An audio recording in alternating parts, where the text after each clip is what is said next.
புதிய அரசியல் வரலாற்றிற்கான அத்தியாயம் புதுச்சேரியில் தொடங்கியிருப்பதாக விஜய் தெரிவித்திருக்கிறார். முடக்க முயன்றால் அணுவளவும் நடக்காது என்றும் தாவிக தலைவர் விஜய் தெரிவித்திருக்கிறார். மேலும் விவரங்களை செய்தியாளர் மணிகண்டன் வழங்கிட கேட்கலாம். மணிகண்டன், வணக்கம்.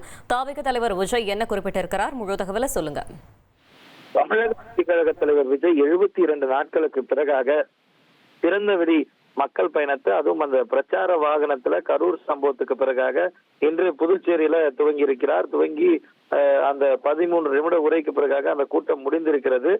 இப்போது அந்த சந்திப்பு குறித்த பதிவை தொண்டர்களுக்கு தெரிவிக்கும் விதமாக ஒரு அறிக்கை வெளியிட்டிருக்கிறார். அந்த பதிவுல, எல்லைகள் கடந்து மொழியாலும் மனதாலும் எப்போதும் இணைந்திருக்கும் நாம் ஒரு புதிய அரசியல் வரலாற்றுக்கான அத்தியாயத்தை இன்று புதுச்சேரி மண்ணில் தொடங்கியிருக்கிறோம் என்று தெரிவித்திருக்கிறார். நிலப்பரப்பிலும் நிர்வாக கட்டமைப்பிலும் சிறிய யூனியன் பிரதேசம் என்றாலும் கட்சி பேதமின்றி வெறுப்புணர்வின்றி எதிர்கட்சியான நம் நிகழ்வுக்கு மிகப்பெரிய ஒத்துழைப்பு கொடுத்து பாதுகாப்பிலும் பொதுமக்கள் பாதுகாப்பிலும் ஜனநாயக அரசியல் மாண்போடு புதுச்சேரி அரசு நடந்து கொண்டிருக்கிறது என என்ஆர் காங்கிரஸ் அரசை பாராட்டி இருக்கிறார். ஏற்கனவே உரையிலும் நன்றி தெரிவித்திருந்தது குறிப்பிடத்தக்கது.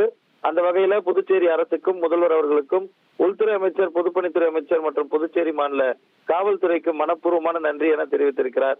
மேலும் எழுச்சிமிக்க நம் இளைஞர் படையினர் கட்டுக்கோப்பும் பொறுப்பும் மிக்கவர்கள் என்பதை அவதூறாளர்களுக்கு புரிய வைத்துள்ளார்கள் என்று தெரிவித்தது மட்டுமல்லாமல், அதிகாரத்தை வைத்துக் கொண்டு சட்டத்தை வளைத்து சூழ்ச்சிகள் உட்பட என்னென்னவோ திட்டம் போட்டு அரசியல் பயணத்தை, மக்கள் சந்திப்பை, பிரச்சார முன்னெடுப்புகளை இந்த கபட நாடக திமுக அரசு தடுக்க பார்த்தாலும் முடக்க முயன்றாலும் அது அணுவளவும் நடக்காது என தெரிவித்திருக்கிறார். கழகத்தின் எதிர்பார்ப்பை, வேண்டுகோள்களை, உத்தரவுகளை மனதார மதித்து நிகழ்வை வெகு வெற்றிகரமாக நடத்த ஒத்துழைத்த காரணமான தமிழக புதுச்சேரி மக்களுக்கு நன்றி என்றும் வென்று காட்டுவோம், வாகை சுடுவோம் என இந்த அறிக்கையில தெரிவித்திருக்கிறார்.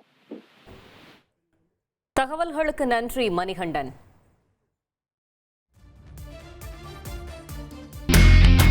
இனி செல்லும் இடமெல்லாம் செய்தி. தந்தி டிவியின் வாட்ஸ்அப் சேனலை ஃபாலோ பண்ணினா செல்ல இருக்கும் இடமெல்லாம் செய்தி. இதோ QR கோட், இப்பவே ஸ்கேன் பண்ணுங்க, ஃபாலோ பண்ணுங்க.